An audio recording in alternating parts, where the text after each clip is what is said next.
Hi நண்பர்களே, நம்ம இப்போ எங்கே இருக்கோம் பார்த்தீங்கன்னா தொப்பூர் கணவாய் எங்கே உள்ளதுன்னா தருமபுரி மாவட்டத்தில் எல்லையில் அமைந்துள்ளது. இது மிகவும் நீண்ட சாலை.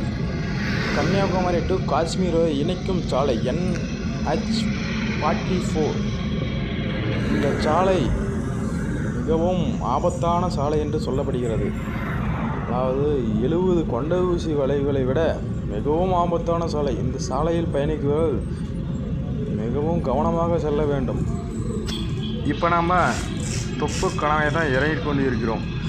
பாருங்கள் மக்களே, வளைவு நெளிவாக 2 பக்கமும் காடுகள் நிறைந்த பகுதி.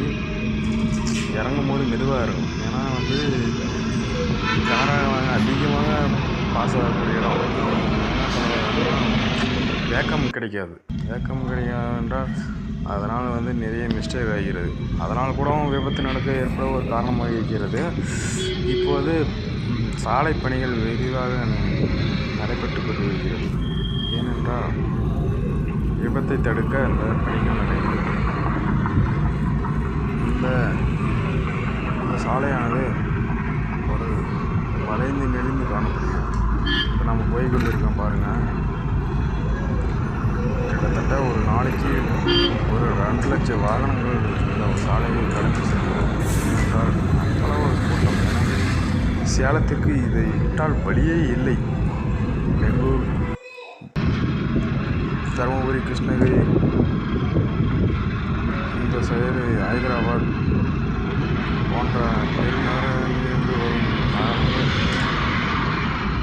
சேலம், கன்னியாகுமரி, கேரளா போன்ற ஊர்களுக்கு செல்ல வேண்டும். இந்த வழியை தான் பயன்படுத்த வேண்டும். இப்போது தான் மேம்பால பணிகள் நடைபெற்று கொண்டிருக்கிறது. பாருங்கள், தூண்களை கட்டி கொண்டிருக்கிறார்கள். நடப்போது தெரியவில்லை. கட்டிக்கொண்டே இருக்கிறார்கள். என்னைக்கு இந்த சாலைக்கு விரிவாகும் தெரியவில்லை. கட்டுமான பணிகள் தெரியவில்லை.